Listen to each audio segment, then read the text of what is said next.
dhaggeeffattoota TV humna wangeelaa iddoodhuma isin jirtanitti ayyaanni Waaqayyoon dhuma keessa irra buufatu Waaqayyoon guddifnee galateeffannaa Waaqayyoo nagaatti fayyaatti hunduma keenya eegee guyyaadhaa immoo bara keenya irratti nu dabalee lafarra akka nu jiraannuuf Waaqayyo waan inni heeyyameef Waaqayyoon guddifnee galateeffannaa.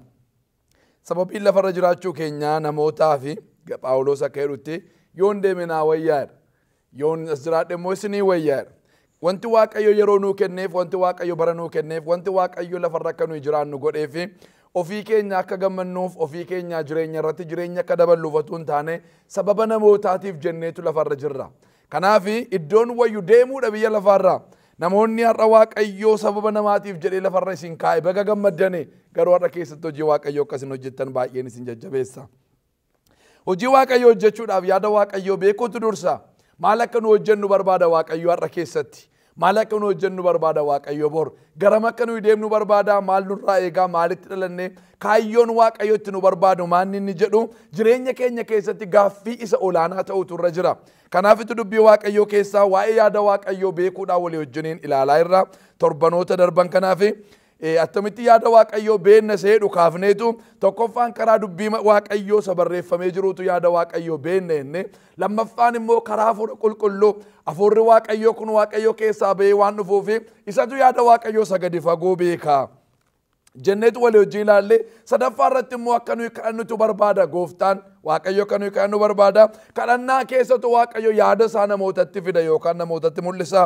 Arfaffaa irratti immoo yaadni Waaqayyo yaada hin sochoone, yaada hin mixxiqne, yaada hin galagaggalle, yaada hin geeddiramne, yaada hafuu yookaan ooluu hin dandeenye waan ta'eef isan inni dhaabbataan yaada Waaqayyooti isaan adda baasuu dandeenya innee walii wajjin ilaalle. Har'a isa shanaffaa fi isa dhumaatu walii wajjiniin ilaalla. Inni shanaffaa kuni handhuura karaa ittiin Waaqayyo yaada isaa biyya lafaatti mul'iseedha. Kanaaf yaada guutuudhaan akka isin dhaggeeffattan jaalala gooftaatiin isin gaafadha.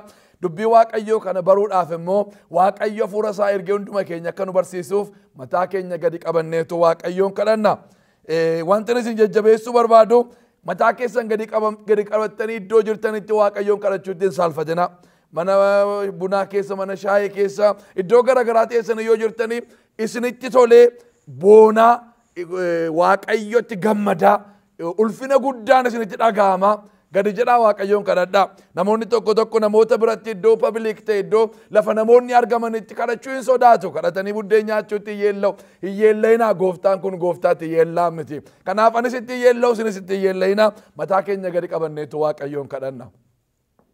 Si galateeffanna yaa Waaqayyo isa waaqarra jiraattu gooftaa bara baraa. Ati Waaqayyo Elshaadaayidha. Waaqayyo isa hundumaa gochuu dandeessuudha. Harki kee iddoo hundumaa qaqqaba. Utuu hin hiraminitu guutummaa waaqummaa keetiin si'ee tokkicha iddoo nuyi jirrutti hunduma keenyaa wajjiniin ta'uu hin dandeessaati. Kanatu Waaqayyo siin adda godhe maqaan kee bara baraan Waaqaaf lafarratti kan galateeffame haa ta'u. Amma immoo iddoo nuyi jirru irratti bantiin Waaqaa banamu ayyaanni kee humnaan achitti yaa Waaqayyo nu biraa dhufu. Waaqayyo iddoo jirrutti dhaa keenya hiiki gaaffii keenya deebisi madaa keenya fayyisi caba keenya wal'aani. Hafuurri diina harukutamu sagaleen kee humnaan nurratti haa dhufu. Humna dubbii keetiin nu jijjiiri. Anis dubbii kee qajeelchee dubbachuudhaaf na gargaari. Maqaa gooftaa keenyaa maqaa Yesuus Kiristoosiin. Ameen. Galanni Waaqayyoof haa ta'u. Waaqayyoon dhaggeeffannaa amma immoo Waaqayyotu dubbata. Nama dadhabaadhaan yeroo dubbatu dubbii namaa fakkaata. Garuu dubbii namaa miti, dubbii koo miti. Dubbii Waaqayyoon isinitti dubbadha.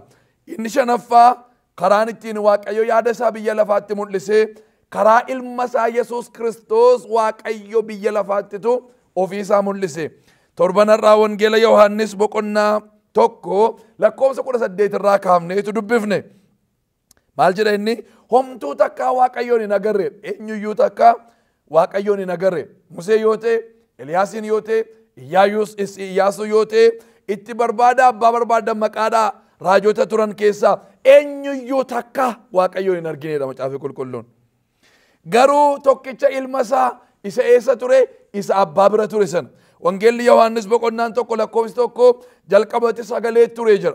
Sagaleen Waaqayyoon bira ture jira. Ofii isaatii iyyuu immoo sagaleen sun iyyuu Waaqayyoon ture jira. Wanti hundumtuu isaan uumame jira. Waan uumame keessaa isa malee kan uumame hin jiru. Hundumtuu immoo isaaf uumamuu isaa iyyuu dubbata. Kanaaf gooftaan kun ofii isaatii sagalee ture sagaleen kun iyyuu waaqayyoon ture jechuudha. Waaqayyo bira ture, waaqayyoon ture jechuudha Kiristoosi. Isa waaqayyo turetu, isa waaqayyoon bira turetu gadi bu'ee dhufe.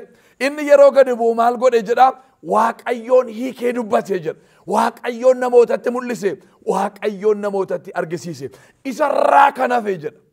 Isarraa kan hafe eenyuyyuu takkaa waaqayyoo hin argine. Anaan waan dinqu keessaa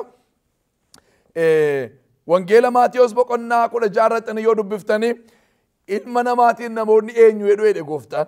Ilma namaatiin namoonni ala kana yeroo bakkee kana deemtanii eenyu jedhu ilma namaatiin jennaani warri kaan Yohaannis cuuphaadha siin jedhu. Yohaannis cuuphaan du'ee ture isatu ka'ee siin jedhu.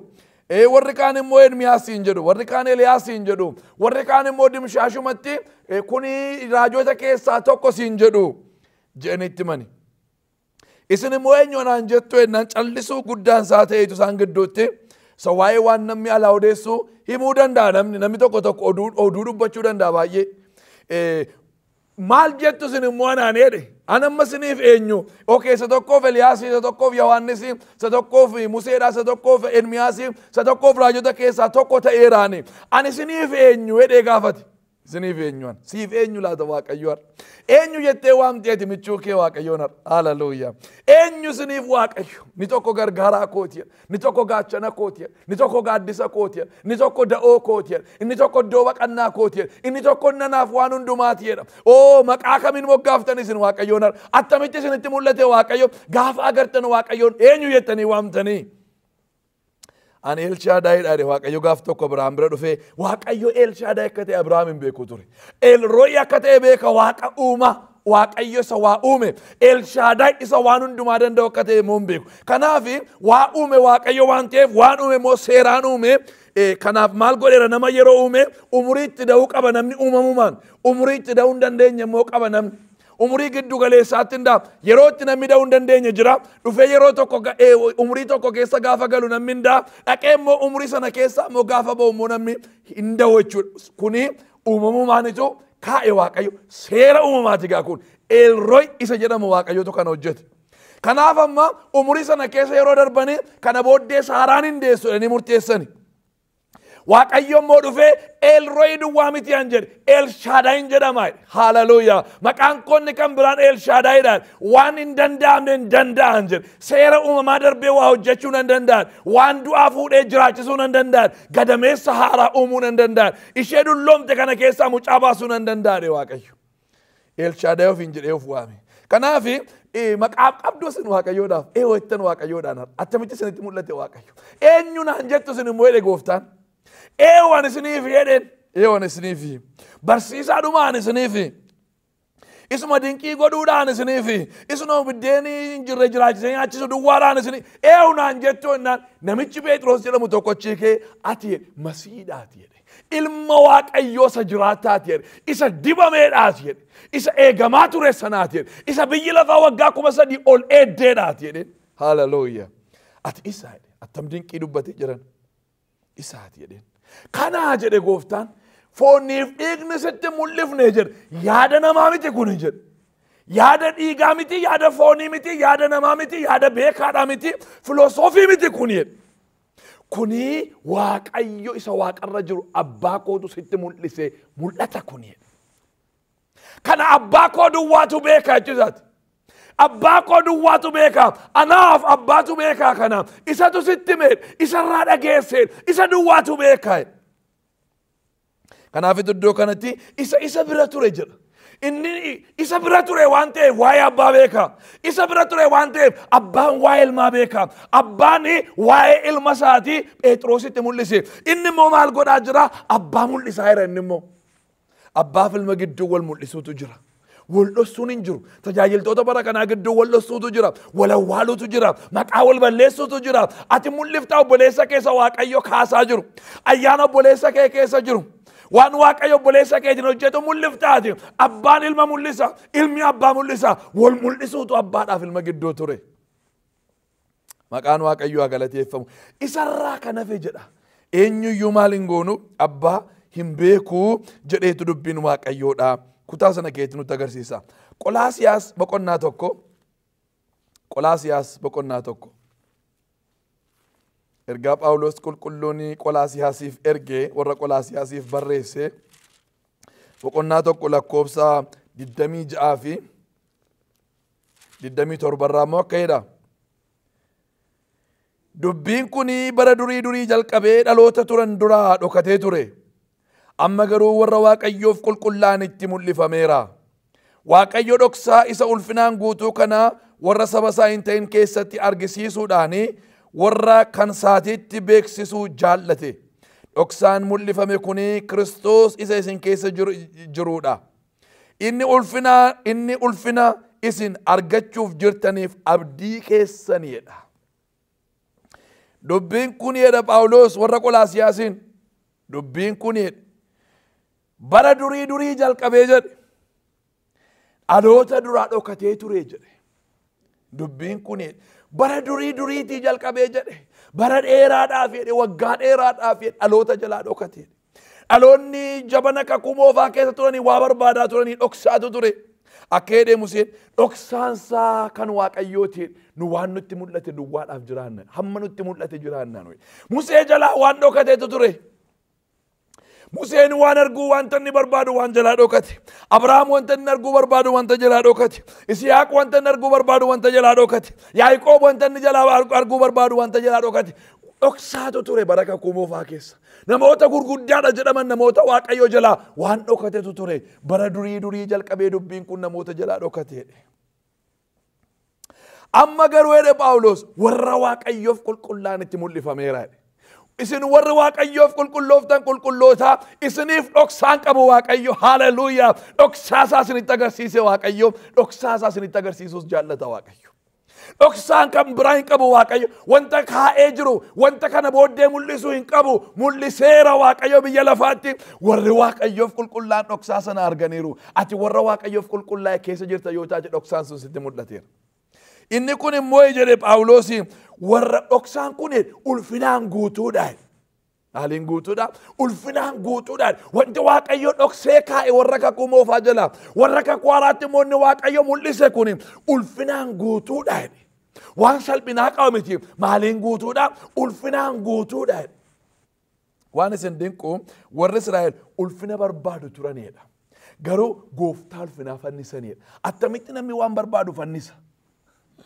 Ulfina barbaadu asitti fuudhanii gooftaa ulfinaa fannisanii. Ulfina isaan barbaadan isaan gidduutti jedhu. Ulfinni sun Kiristoosii. Obboleessa ko obboleettii ko ulfinni Kiristoosii. Horii miti ulfinni. Beekumsa miti ulfinni. Aangoo qabaachuu miti ulfinni. Biyya tokko jiraachuu miti. Biyya guddate keessa jiraachuu miti ulfinni. Beekaa ta'uu miti biyya lafaarratti ulfinni. Superstaarii jedhamanii namni hundumtuu nama beekee nama jajee harka walitti namaa rukutuu miti ulfinni. Ulfina miti kun.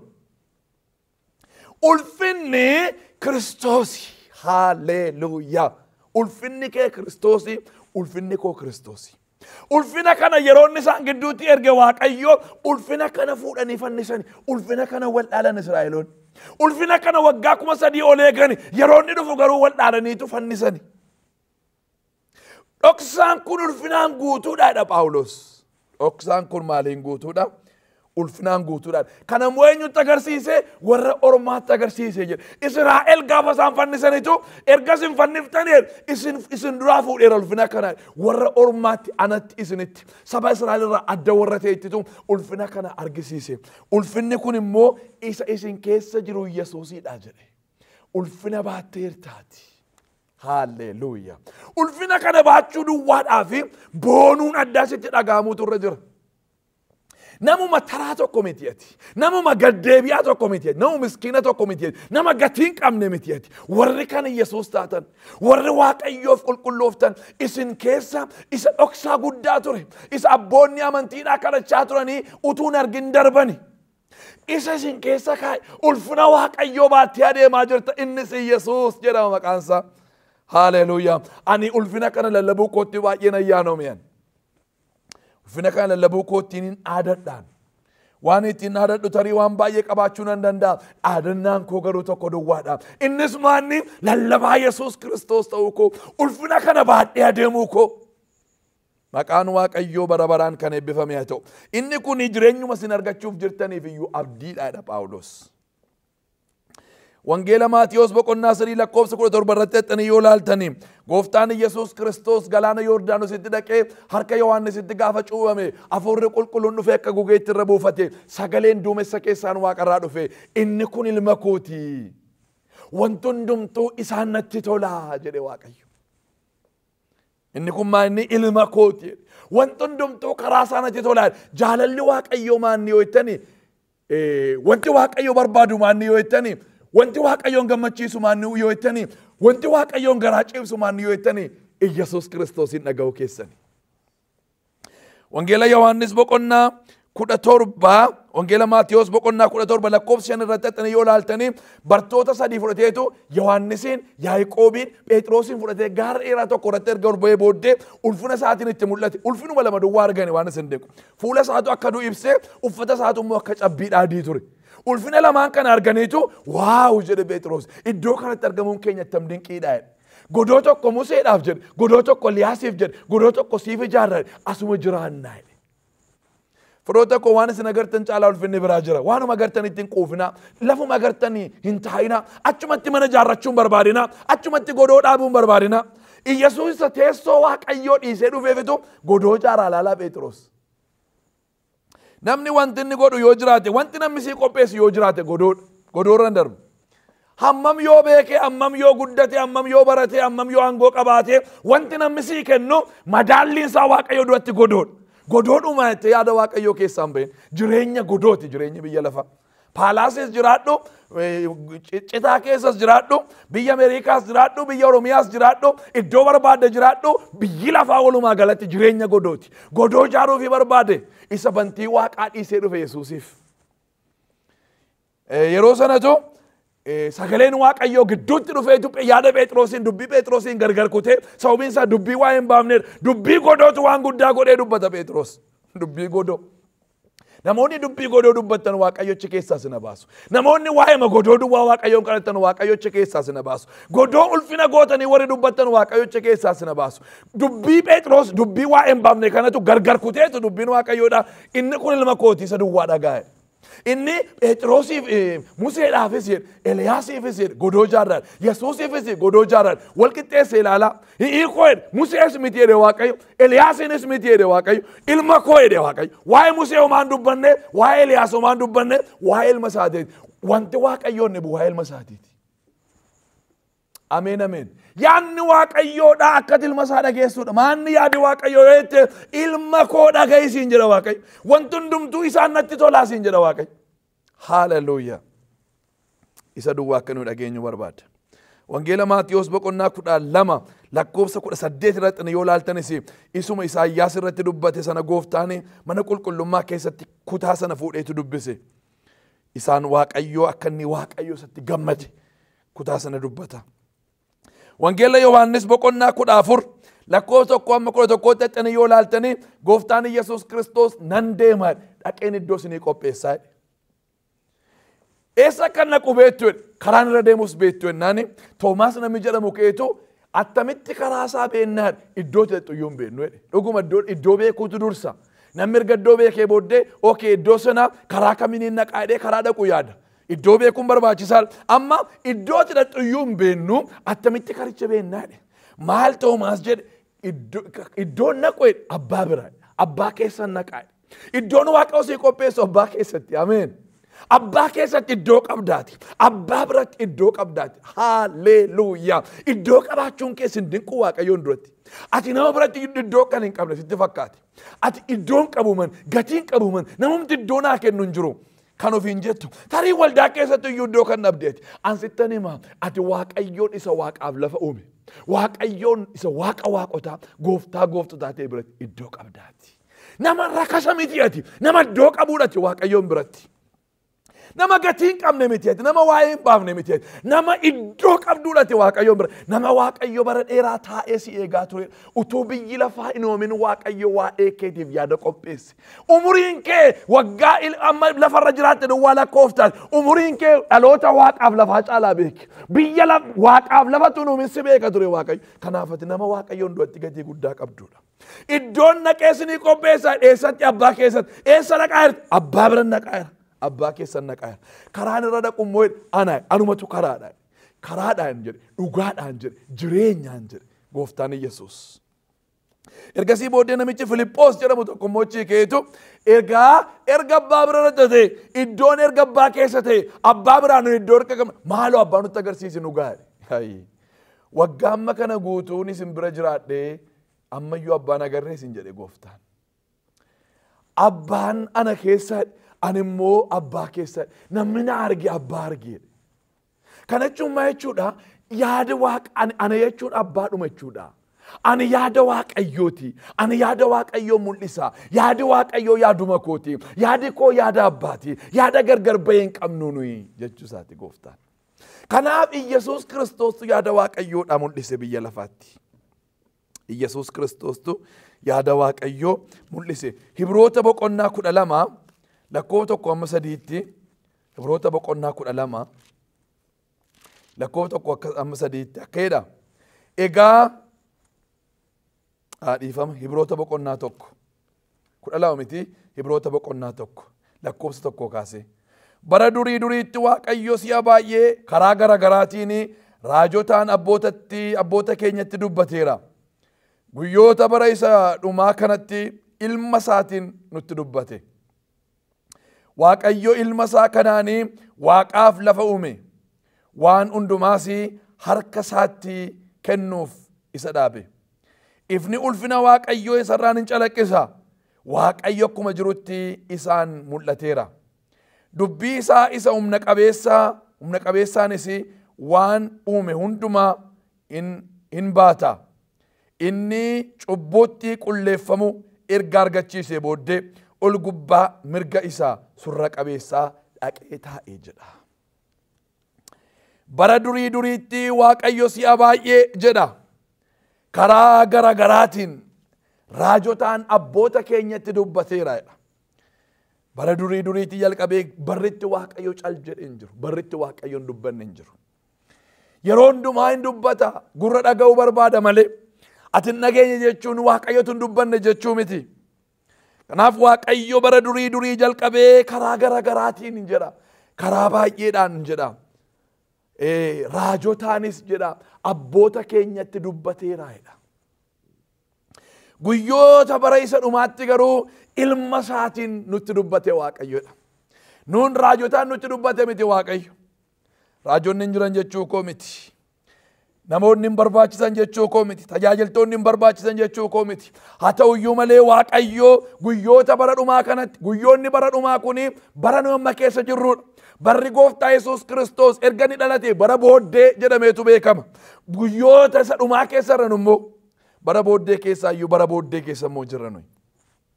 Kanaaf bara kanatti maaliin dubbate? Kaffeedhaan dubbate, abaluun dubbate miti. Karaa ilma isaa Yesuus Kiristoos waaqayyo biyya lafaatti dubbate jedha. Ilmuma isaa kanaanitu waaqaaf lafa uume jedha. Waan hundumaas harka isaa jala galcheedha. Isuma ittiin biyya lafaatti dubbate kanaan waan hundumaa uume, waan uume kana hundumaa immoo harkuma isaa jala galche, harka ilma isaa kana. Ifni ulfina waaqayyoo isarraan calaqqisaadha. Eessarraani? Ifni ulfina waaqayyoo isarraa calaqqisa yoo jettanii, ifni ulfina waaqayyoodhaa Kiristoos irraa calaqqisaadha. Isarraa calaqqisaadha. Waaqayyo akkuma jirutti isaan mul'ate guutummaa dhumti waaqayyummaa isaati. Amma akka Musee araara isaaf gaarummaa isaa dubbataatu Kiristoosin dura darbe miti. Karaa Kiristoos Yesuus waaqayyo akkuma jiruttitu guutummaa dhuma isaatiinitu ofii isaa mul'iseedha. Dubbii isaa isa humna qabeessaani waan uumame hundumaa hin baataadha. Dubbiin isaa kun humna qabeessa, dubbiin isaa kun immoo uumama hundumaatu baata.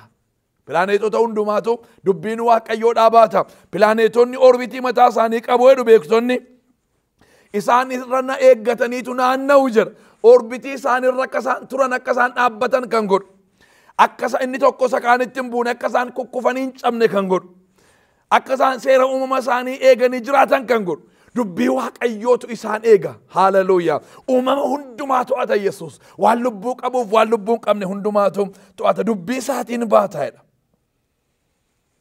cubbuutti qulleeffamuu erga nu abdachiise erga hojii kan raawwatee booddee dhaqee achi taa'e. Egaan kana irratti maal agarraa?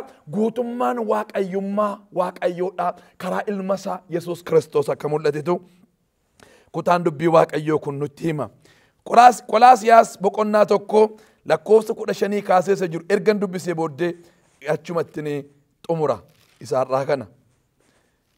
Qolaasiyaas boqonnaa 1 lakkoofsa 5 kaasee lakkoofsa 15 kaasee